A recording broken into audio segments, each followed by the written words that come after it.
Bismillahirrahmanirrahim. Wassalatu wassalamu ala rasulillah. Chers frères et sœurs, écoutez cette vidéo et on y revient. Et avant de jouer la vidéo, écoutez très bien. Voilà des individus, soi-disant, qui sont endoctrinés par un individu. À cause de quelqu'un, vous insultez des gens qui sont plus âgés que vous. Que ce monsieur-là, que vous traitez de terroriste aujourd'hui, qui est le Nigeria, le grand savant, qui a parlé de l'arrestation injuste de notre cher docteur Mohamed Issa Kindo. Et aujourd'hui, vous, tous ceux qui s'élèvent, qui parlent, qui disent ce que vous avez fait là, c'est infaisable, c'est injuste, on ne doit pas le faire parce que c'est pas n'importe qui. Et vous trouvez que ces personnes sont des apatrides, sont des vendus, sont des ceci, cela, et que vous les insultez, vous les traitez de tous les noms. Aujourd'hui, tous ceux qui vous critiquent aujourd'hui sont devenus des terroristes, ou sont devenus des apatrides. Laissez-moi vous dire quelque chose, chers frères et sœurs. Ibrahim Traoré n'est pas un dieu. C'est un être humain comme tout le monde. Et même Dieu même qui vous a créé, vous aujourd'hui, les mécréants qui aujourd'hui en train de défendre aujourd'hui l'injustice là. Nous, l'islam, on ne défend pas l'injustice. Et docteur Kindo a été arrêté injustement sans aucune preuve. Et comment on peut arrêter quelqu'un et on l'enferme et on le garde comme ça, personne n'est au courant de lui, personne n'a ses nouvelles et en plus encore aucun communiqué pour dire vraiment justifier ce qu'il a fait et justifier son arrestation. Alors, écoutez-moi très bien. Dieu même qui vous a créé, qui vous a donné la vie, que vous vous promenez, vous respirez, vous êtes à l'aise sur cette terre, c'est lui qui a créé, c'est Dieu qui a créé sur la terre. Et votre Ibrahim Traoré n'est pas un Dieu. Et il doit être contesté. Et s'il dit quelque chose qui n'est pas en accord avec ce que le Créateur a dit, c'est normal. Les guides religieux, vous avez bien entendu, on dit les guides religieux. Les guides religieux. Pourquoi quand un président même vous partez appeler les pasteurs ou les imams? C'est parce que devant Dieu, ils ont une valeur, ils ont plus de valeur que vous.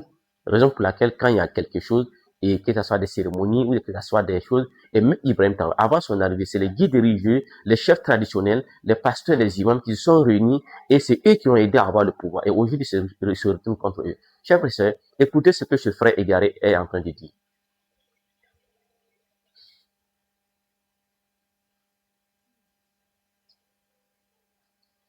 La famille, vous devrez comprendre que ce imam est un imam chef de Boko Haram, chef des terroristes. C'est un imam qui fait la prêche pour les terroristes.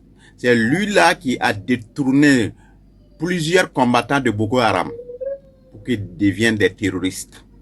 Aujourd'hui, ils sont en train de combattre contre le Nigeria. Si beaucoup se rappellent, à un moment, il avait été interpellé à l'aéroport. Et rapidement, il a été libéré.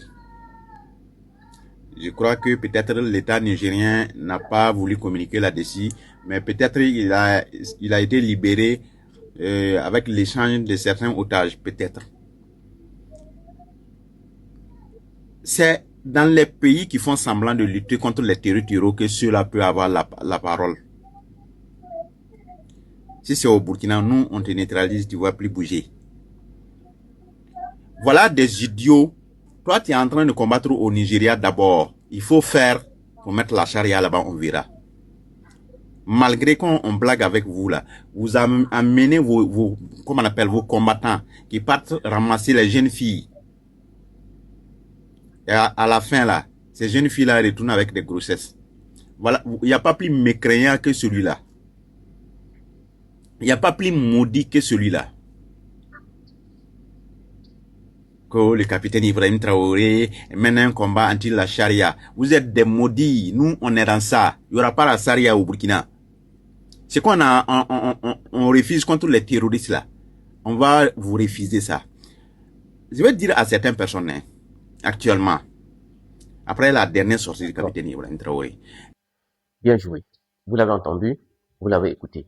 Aujourd'hui, nous, ce que nous allons nous dire aujourd'hui. Vous voyez, l'éducation que vous avez réussi, vous avez raté votre vie, vous avez raté votre éducation. Nous, aujourd'hui, en islam, l'islam nous éduque le respect des personnes âgées. Vous voyez, vous savez, vous avez vu le cheikh, la barbe blanche.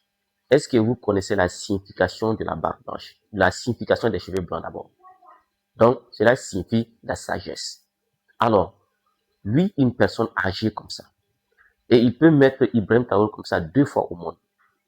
Et aujourd'hui, vous venez le traiter de terroriste parce qu'il a dit quelque chose, il a mis Ibrahim Traoré en garde contre ce qu'il est en train de faire aujourd'hui contre la communauté musulmane. Laissez-moi vous dire quelque chose, chers frères et sœurs. C'est de la malédiction. Le fait d'insulter une personne âgée, de surprendre même un savant.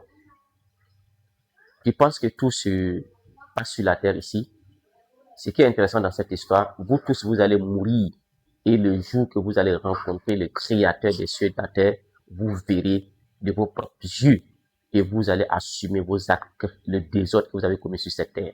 Alors, le fait d'insulter une personne âgée, premièrement, d'abord, c'est une grande malédiction. Laisse-moi te dire d'abord, mon frère, que tu es maudit. Deuxièmement, quand tu insultes encore, l'islam nous éduque, selon le prophète sallallahu alayhi wa sallam, quand tu insultes le père de quelqu'un, ça amènera à insulter toi-même ton propre père. Et si tu insultes également la mère de quelqu'un d'autre, ça amènera encore à insulter encore ta propre mère. Alors, aujourd'hui, quand tout le monde entend, regarde aujourd'hui le Burkina Faso, le pays qu'on appelait pays des hommes intègres, aujourd'hui c'est devenu de la poubelle. N'importe qui sort. Tout ce qu'on vous a appris sont des injures, parce qu'il y a plus de 74% des Burkinabés qui sont des analphabètes. Et c'est pas moi, je le dis. Allez-y taper sur Google et vous verrez le taux d'analphabétisme au Burkina Faso, 74%.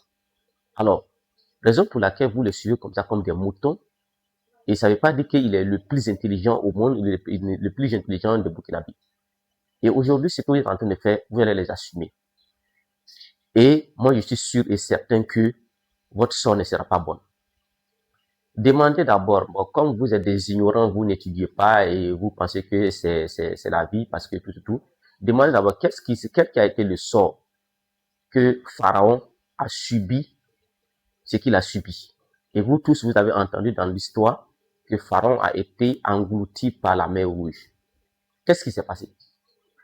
N'est-ce pas qu'il a voulu empêcher Moussa, c'est-à-dire Moïse alayhi salam, de pratiquer la religion et qu'il a voulu les exterminer, que Dieu lui a montré un peu.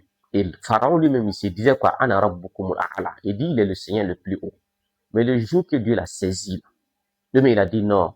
Aujourd'hui, je sais qu'il y a quelqu'un qui est plus fort que moi et que je crois au Dieu de Bani Israël. Dieu a dit non, c'est trop tard pour toi. Auparavant, on t'avait prévenu, on t'avait averti. Tu dis non, toi, tu es le plus fort. Alors, ce régime que vous êtes en train de soutenir aujourd'hui là, nul n'est éternel sur cette terre. Nul n'est éternel sur cette terre. Et je suis sûr et certain que demandez tous ceux qui se comportent comme ça, combien de chefs d'État qui sont comportés comme ça, et lisez l'histoire et quel a été leur sort, tout simplement. Si vous êtes vraiment intelligent, tous ceux qui se comportent ainsi, qui accusent tout le monde, qui insultent tout le monde, les voisins, personne. Au Burkina Faso, c'est un pays des hommes intègres, c'est un pays. Et même aujourd'hui, vous voyez que même il y a des personnes, quand ils veulent se marier même, ils cherchaient à se marier avec les filles burkinabées parce qu'elles sont bien polies, elles sont bien éduquées. Mais aujourd'hui, les enfants de maintenant, que nous on parle, les enfants de demain, qui sortent sur les réseaux sociaux, aujourd'hui sont devenus vraiment de la poubelle, l'impolitesse même a pris le dessus. Et pourquoi? C'est parce que celui qui est au-dessus de la tête, celui qui est à la tête de l'État, lui-même, il se comporte comme ça. Donc, tout le monde aussi se comporte comme ça. Donc, chers frères et sœurs, nous n'allons pas aller trop loin, mais simplement seulement, on tient seulement à dire, à avertir les gens. Avertir les gens. Quand on dit un guide religieux, quand il y a des problèmes, c'est eux qui peuvent venir dire ce que vous êtes en train de faire, ne le faites pas parce qu'on risque de subir le châtiment divin. Mais quand vous ne connaissez pas Dieu, quand on parle de Dieu, on dit non, Dieu dit tout. Laisse-moi te dire quelque chose. C'est parce que il y a des personnes encore sur cette terre qui prient Dieu, le créateur des cieux et de la terre, et qui demandent pardon chaque jour à Dieu que le monde existe. Si il n'y a personne sur cette terre qui invoque, qui demande le pardon du créateur, je vous assure que selon les écrits, le monde va disparaître en une fraction de seconde. Mais c'est parce qu'il y a des personnes encore de bonne moralité, des personnes croyantes qui sont sur la terre, qui implorent le pardon de Dieu, raison pour laquelle Dieu nous maintient toujours sur cette terre. Et si ça tenait qu'à vous, ou si ça restait qu'à vous, le monde n'allait même pas vivre même une seule minute, même en une journée. Alors, donc, c'est un avertissement et Prenez garde. Donc, rien n'est éternel sur cette terre. Et, Inch'Allah Ta'ala, nous faisons des invocations, nous faisons des prières matin, midi, soir. Ce qui se passe aujourd'hui dans ce pays-là, vous-même là, vous allez voir dans vos propres œils. Peut-être Dieu, c'est Dieu qui est en train de nous éprouver, mais l'islam toujours sera au-dessus.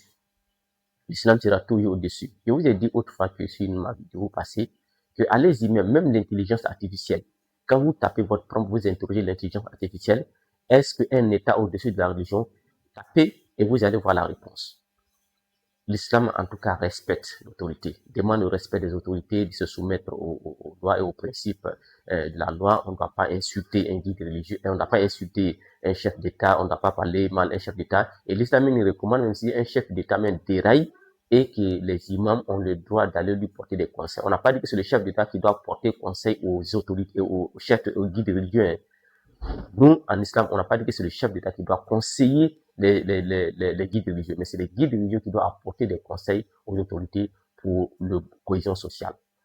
Alors, donc, c'est pour vous dire déjà que l'islam est au-dessus, ou la religion est au-dessus de toute chose. Parce que c'est Dieu. L'islam, c'est la religion de Dieu, c'est pas la religion des êtres humains, c'est pas la religion de moi, de toi et de tout Hindu. Et alors, celui qui pense que, comme vous le dites, qu'il est au-dessus de quoi, il n'a qu'à aller se faire ailleurs, non, c'est parce que Dieu existe et qu'il surveille le monde, que le monde est encore le monde. Et le Burkina Faso appartient à tout le monde. Et personne n'a le droit de dire à son frère burkinabé de quitter le Burkina parce que il a donné son opinion sur quelque chose et que il devient un apatride ou bien il devient un ennemi de l'islam et qu'il est devenu un ennemi de la nation ou bien un terroriste. Alors, faites attention à ce que vous faites, hein, parce que le châtiment divin est très proche et le châtiment divin est très terrible. Alors, donc, chers frères et sœurs, dites-moi en commentaire, est-ce que on met l'islam de côté? Est-ce qu'il est normal même? Est-ce qu'il est normal même d'insulter une personne âgée, de surcroît même encore un savant? Est-ce qu'il est permis, même pour toi, même pour ta vie, hein, pour ta vie, pour le salut? Mettez-moi en commentaire. Est-ce qu'il est normal qu'on insulte une personne âgée? C'est pas une malédiction, ça? Alors, je m'arrête là et salam alaikum wa rahmatullahi wa barakatuh.